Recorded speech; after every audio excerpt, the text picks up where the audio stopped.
নমস্কার, আমি professor doctor অরুণ আচার বলছি। এখানে এনআরএস মেডিকেল কলেজের স্কিন ডিপার্টমেন্টের হেড অফ দ্য ডিপার্টমেন্ট। এবং আমাদের এখানে একটা যে স্কিন ডিপার্টমেন্ট আছে তার মধ্যে একটা সুরক্ষা ক্লিনিক বলে আছে, যেখানে আমাদের ইউজুয়ালি যৌন রোগ যেগুলো হয়ে থাকে মানুষের ক্ষেত্রে সেগুলোকে ট্রিটমেন্ট এবং তার সঙ্গে সঙ্গে তাদের যে ওষুধপত্র পুরো ম্যানেজমেন্ট এবং তার ইনভেস্টিগেশন সবই আমরা করে থাকি। আমাদের এখানে যে সুরক্ষা ক্লিনিকটা আছে সেটা আমাদের বেসিক্যালি স্কিন ডিপার্টমেন্টের সঙ্গেই এটা রিলেটেড বলে আমাদের যে স্কিন ডিপার্টমেন্ট আছে যে 19 নম্বর রুম, সেই রুমের পাশেই আর কি একসাথেই করা আছে বলা যায় যে। এবং এখানে আমাদের অনেক আমরা যেমন ডাক্তাররা যারা আছি আমরা পেশেন্টগুলোকে দেখি যারা যৌন রোগ, বিশেষ করে যাদের জেনাইটাল এরিয়াতে বিভিন্ন কারণে ইনফেকশান বিভিন্ন হয়ে থাকে, যারা সেই রোগগুলোকেও দেখি।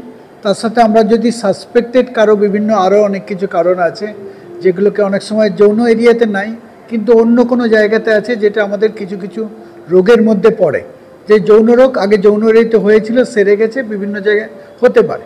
এই সব রোগীগুলো যদি আমাদের কাছে আসে তাদের আমরা কি করি যে এই যে সুরক্ষা ক্লিনিক, এই ক্লিনিকের মধ্যে আমাদের বিভিন্ন স্টাফ রিক্রুটমেন্ট থাকে, কাউন্সিলর তারা বলে থাকি।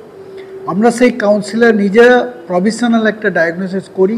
এবার কাউন্সিলরকে আমরা দিয়ে আমরা তো পেশেন্টকে বোঝাই যে ডিজিজটার সম্পর্কে, এবং ইউজুয়ালি এইসব ডিজিজ কি বিভিন্ন হচ্ছে যে বিভিন্ন যে আনফেয়ার রিলেশান, যে বিভিন্ন কারোর সঙ্গে মেলামেশা গঠিত কারণে ছেলে এবং মেয়ে দুজনের ক্ষেত্রে এগুলো হয়, এবং হয়ে বিভিন্ন রকম রোগ আমরা সবাই জানেন যে আজকাল এইডস, HIV যেগুলো বলি, কিংবা ধরো সিফিলিস, গনোরিয়া, এইসব রোগগুলোই মেনলি যৌন রোগের আন্ডারে পড়ে। আরও বেশ কিছু কিছু ডিজিজ আছে, ননগোনোকক্কাল ইউরেথ্রাইটিস বলে আছে, মেয়েদের ক্ষেত্রে বিভিন্ন হারপিস সিমপ্লেক্স বলে আছে, বিভিন্ন রকম রোগ আছে। আমরা যারা ডায়াগনোসিস করি প্রপারলি করে কি করে কনফার্মেশনের জন্য আমরা কিছু কিছু টেস্ট নো ডাউট করি, কিন্তু ফার্স্ট হলো এই সুরক্ষার যে ইম্পর্ট্যান্স হলো যে আমরা প্রথমেই কাউন্সিলরকে আছে সেই যে রোগীকে পাঠাই, যিনি সেই কাউন্সিলর ওনাকে হচ্ছে ঠিকমতো বুঝিয়ে দেয় এই রোগটার সম্পর্কে শুধু নয়, এবং রোগটার ফার্দার কী কী তার করা দরকার, ইনভেস্টিগেশন হোক, তাকে বুঝিয়ে দেয়। এবং অনেক সময় কি হয় এই রোগ বলার সময় পেশেন্টরা অনেক উইক ফিল করে, নিজেকে ডিপ্রেসড ফিল করে, কিভাবে চলতে হবে সেটা কাউন্সিলরদের উদ্দেশ্য হলো যে ওদের সাইকোলজিক্যাল কাউন্সিলিংটা করে ওঠা। তার সাথে এই রোগটা যদি ফার্দার কাউকে না ছড়ায় তার জন্য অ্যাডভাইসও ওরা দিয়ে দেয় সঙ্গে সঙ্গে। তার সঙ্গে সঙ্গে কি ওকে কী কী ইনভেস্টিগেশান ইমিডিয়েট করা উচিত, পরবর্তীকালে কী কী ইনভেস্টিগেশান করা উচিত সে সাজেশনও আমাদের কাউন্সিলর এবং আমাদের ডাক্তাররা একসাথে মিলে দিই। এবং দেওয়ার সাথে সাথে যে আমাদের প্রফেশনাল একটা অ্যাকচুয়ালি আমাদের ওয়ার্ল্ড হেলথ অর্গানাইজেশান কিংবা আমাদের যে ইন্ডিয়াতে যে ন্যাকো আছে তাদের গাইডলাইন অনুযায়ী আমরা ট্রিটমেন্ট করি, এবং ট্রিটমেন্ট প্রোটোকলে ট্রিটমেন্টের জন্য যে থেরাপিউটিক সেগুলো আমাদের কাছে সাপ্লাই থাকে। মানে সাপোজ কারো এইরকম যদি হয় যে পেচ্ছাপ করতে গেলে সেখান দিয়ে পুঁজ বেরোচ্ছে, এটা একটা যৌন রোগের অংশ বলা যায়, তার প্রফেশনাল যে ডায়াগনোসিস থাকে তাহলে আলাদা করে প্যাকেট পাওয়া যায়, কিট বলি আমরা, বিভিন্ন রকমের কিট বিভিন্ন রকম ডায়াগনোসিসের জন্য দিই। এবং পেশেন্টকে ওই দিনই চেষ্টা করি সঙ্গে সঙ্গে ওই দিনই পেশেন্টের ইনভেস্টিগেশন যেটা দরকার সেটা করি। এবার পেশেন্টকে যাতে না হাতছাড়া হয়ে যায় এবং রুগী না পরবর্তীকালে এটাকে আরও ছড়াতে পারে, না রুগী যাতে গোপন না করে রাখতে পারে, তার সঙ্গে সঙ্গে আমরা ট্রিটমেন্টের অ্যারেঞ্জমেন্ট করি, তাকে ওই কিটগুলো সাপ্লাই দিই। সেগুলো আমাকে government of India and government of West through দিয়ে গভর্নমেন্ট অফ ওয়েস্ট বেঙ্গল প্রত্যেকটা এই সুরক্ষা ক্লিনিকে সাপ্লাই দিয়ে থাকে। এভাবেই মেনলি আমরা সুরক্ষা, এটা কিন্তু প্রত্যেক দিন চলে এবং প্রত্যেক দিন আমরা ইনভেস্টিগেশনে করি, এবং কাউন্সিলর রিক্রুট করা আছে, তারা এই ব্যাপারটাকে দেখে, তাদের মানসিক যে ডিপ্রেশন যাতে না হয় সেটাও দেখে। তার সঙ্গে আমরা আরও করি, যেহেতু যদি দেখা যায় পেশেন্ট ম্যারিড কিংবা কোনো যে কাপলের সঙ্গে দুজনের মধ্যে রিলেশনের ফলে সাসপেক্ট করি যে এটা হয়ে থাকে, আমরা পেশেন্টকে বুঝিয়ে কিংবা কাউন্সিলিং করে সেই পেশেন্ট যে পার্টনারটাকেও আনার চেষ্টা করি, এবং তারও দরকার হলে বিভিন্ন ইনভেস্টিগেশন এবং তার ট্রিটমেন্টের প্রয়োজন কিনা সেটা তাকে ভালো করে বুঝিয়ে বলি। এবং ম্যাক্সিমাম পেশেন্টই কিন্তু আসে, আজকাল অনেকেই বুঝতে শিখেছে, প্রচার মাধ্যম হোক যাই হোক, যে যেহেতু সব রোগের প্রায় ট্রিটমেন্ট করা যায়, এবং এই নয় যে কারো HIV AIDS হয়েছে মানে পেশেন্ট মারা যাবে, আজ এই কনসেপশন নিউজ পেপারের হোক কিংবা সাংবাদিকতা কিংবা আমাদের জন্য আমরা বিভিন্ন কাউন্সিলিং করে থাকি, বিভিন্ন রকম ভাবে প্রচার করে থাকি, প্রচারের মাধ্যমে মানুষ কিন্তু জেনে গেছে এইসব রোগ হলেও বেঁচে যায় এবং তারা রীতিমতো বহুদিন নর্মাল লাইফ লিড করতে হবে। এবার তারা কিভাবে লাইফ লিড করবে সেই সব অ্যাডভাইসই কিন্তু এই থ্রু দ্য সুরক্ষা ক্লিনিক আমাদের ডিস্ট্রিবিউট করা হয় এবং তাদের কাউন্সিলিং করে বাড়ি ফিরিয়ে দেওয়া হয়, প্রপারলি তাদের আসতে বলা হয়, এসে ট্রিটমেন্ট নিতে বলা হয়। এইগুলো বলি, সেফ সেক্স কীভাবে করবে তাদের অ্যাডভাইসও দেওয়া হয় এবং দরকার হলে এইসব জায়গা থেকে কন্ডোমও বিতরণ করা হয়। সব কিছু এই সুরক্ষা ক্লিনিক থ্রু দিয়ে হয় এবং আফটারঅল এইসব আমাদের ডাটাগুলোও মেনটেন করতে হয়। এই ডাটাগুলোর উপর মেনটেন করে ডিপেন্ড করে গভর্নমেন্ট কিংবা ওয়ার্ল্ড হেলথ অর্গানাইজেশন কী স্ট্র্যাটেজি নেবে সব কিছু ডিপেন্ড করে এই ডাটাগুলোর উপর। যেমন আমরা ক্লিনিক্যালি অনেকেই দেখছি, শুধু আমরা না, অনেক জায়গাতেই এখন দেখছে যে এটা যেন কিছু কিছু ডিজিজ যেগুলো যে সেক্সুয়ালি ট্রান্সমিটেড ডিজিজ বলি আগের থেকে একটু যেন বেড়ে যাচ্ছে। তো কারণটা নিয়ে সবাই এখন চিন্তা ভাবনা করতে বসছে যে কারণটা কি বাড়ার, রেজিস্ট্যান্ট হয়ে গেছে না কি হয়ে গেছে, যে ওষুধগুলো হয়তো কাজ করছে না, নতুনভাবে চিন্তাধারা করা আবার একটা করতে আমাদের হচ্ছে, যেহেতু এই ডিজিজগুলো আস্তে আস্তে করে বাড়ছে।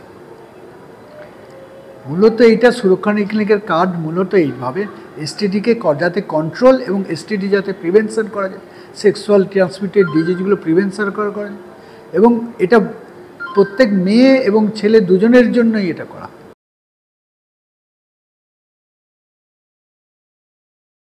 প্রিভেনশন মেনলি পেশেন্টকে যখন আমরা ডায়াগনোসিস করি তাহলে প্রিভেনশনকে বলতে হবে, তা prevention one of the prevention সে যাতে অন্য জনকে না ছড়াতে পারে তার জন্য তার ট্রিটমেন্ট করা দরকার, এটাও একটা প্রিভেনশন।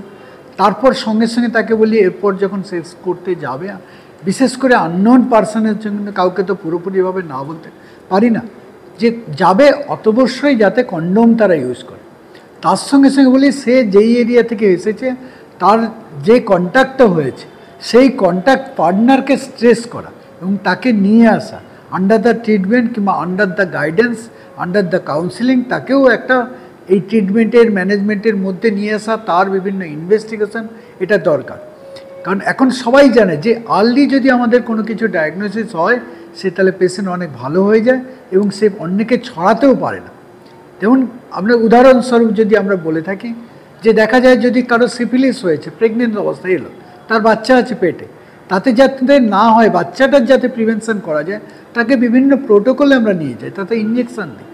কারো ধরো এইচআইভি পেশেন্ট, সেও তো প্রেগনেন্ট হতে পারে, সে যদি হয়ে যায় প্রেগনেন্ট তাকেও তো আমার অধিকার নেই তার বাচ্চাটাকে নষ্ট করতে বলা, তাদেরও ট্রিটমেন্ট বিভিন্ন প্রোটোকল আছে। তাহলে আমাদের কাছে এলে এগুলোকে প্রিভেনশন করতে পারি, এইডস এইচআইভি প্রিভেনশন করতে পারি।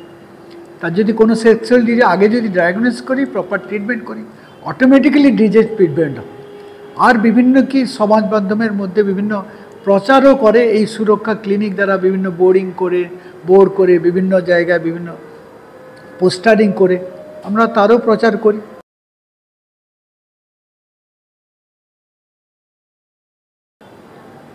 যেমন অ্যাকচুয়ালি এগুলোকে না বিভিন্ন রকম সিমটমস আছে। কারো যদি দেখা যায় কোনো ছেলে আসছে সে পেচ্ছাপে জ্বালা জ্বালা হচ্ছে, প্লাস পেচ্ছাপে একটা কিছু বেরোচ্ছে, এই কমপ্লেন করে ম্যাক্সিমাম আছে, তাহলে আমরা তাকে ভাবি যে এটা গনোগোরিয়া হয়েছে অথবা নন গনোকোকাল ইউরাথ্রিস হয়েছে।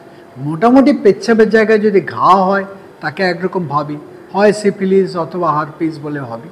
এবার আমরা স্কিন লিসন, সেই জায়গার স্কিন লিসন দেখে ভাবি। আবার এটাও হয়েছে কারো কারো মুখে ঘা হয়েছে, তখনও কিন্তু অনেক সময় আমরা এটা ভাবি। কারো হয়তো আগে সিফিলিস হয়েছিল, সেক্সুয়াল ট্রান্সমিটেড ডিজিজ হয়েছিল, সেটা স্পন্টেনিয়াসলি ভালো হয়ে যায় শরীরের ইমিউনিটির জন্য, কিন্তু ভালো হওয়ার পরে আবার একটা সেকেন্ডারি বলে কিছু অ্যাকশান থাকে, সেটা তৈরি হয়, সেটা অন্য জায়গাতে লিসন। সেগুলো দেখে আমরা ভাবি যে এই ডিজিজ হয়েছে, তারপর ইনভেস্টিগেশন করি, কনফার্ম হলে তার ট্রিটমেন্ট করি। এভাবেই মেনলি ভাবি। মেয়েদেরও ক্ষেত্রে সেম, ওখানে একটা গ্রোথ হলো, কন্ডাইলোমা অ্যাকুমুলেটা যেটা বলি, ওয়াট বলি, বাংলাতে অন্য জায়গায় ওয়াট বলি, আমরা ওখানে হলে কন্ডাইলোমা অ্যাকুমুলেটা বলি। সেটা হয়, অনেকেই আসে এবং আজকাল খুব ফ্রিকোয়েন্টলি আসে। তাদের প্রপারলি ট্রিটমেন্ট করে দেখে, মানে মেনলি ক্লিনিক্যাল ডায়াগনোসিসটা করি। তার জেনাইটাল এরিয়াতে কোনো লিসন থাকলে, কেউ হয়তো দেখা যাচ্ছে হোমোসেক্সুয়ালিটি বিভিন্ন হচ্ছে, তার ফলে তার পেরিয়ে অ্যানাল হতে পারে, পায়খানার চারধারে তারাও আবার জেনারেটাল ডিজিজের আন্ডারেই পড়বে। মানে সেক্স করতে করতে যে ডিজিজগুলো হয় অল আর দ্য সেকেন্ডারি, এই সেক্সুয়ালি ট্রান্সমিটেড ডিজিজ বলে আমরা ধরে নিই।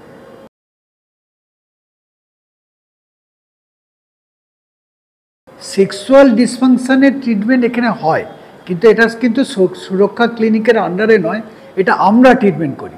আমাদের স্কিন স্পেশালিস্ট যারা সকল ডার্মাটোলজিস্ট, আমাদের পার্টের মধ্যে একটা সাইকোসেক্সুয়াল ডিসঅর্ডার বলে আছে। কারো যদি সেক্সুয়ালি ডিসফাংশন নিয়ে আসে, suppose erectile dysfunction, premature ejaculation, এরকম কিছু কিছু আছে যেগুলো নিয়ে আসে, তারা কিন্তু আমাদের কাছে আসে।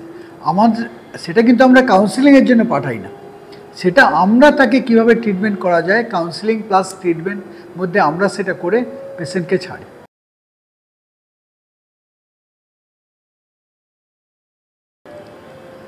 না, ওরাল সেক্স করা একদমই উচিত নয়। যদিও ওরাল সেক্সের যে আমাদের সালাইভা থাকে, এই সালাইভাতে ট্রান্সমিটের চান্সটা কম, কিন্তু এটা হয়েই থাকে। ওরাল সেক্স যথেষ্টভাবে ট্রান্সমিট করে বিভিন্ন সেক্সুয়ালি ট্রান্সমিটেড ডিজিজ। ইভেন আজকাল তো HIV AIDS যেমন আছে, তার সঙ্গে সঙ্গে হেপাটাইটিস বি এবং সি এগুলোকেও বলা হয় ট্রান্সমিটেড করে।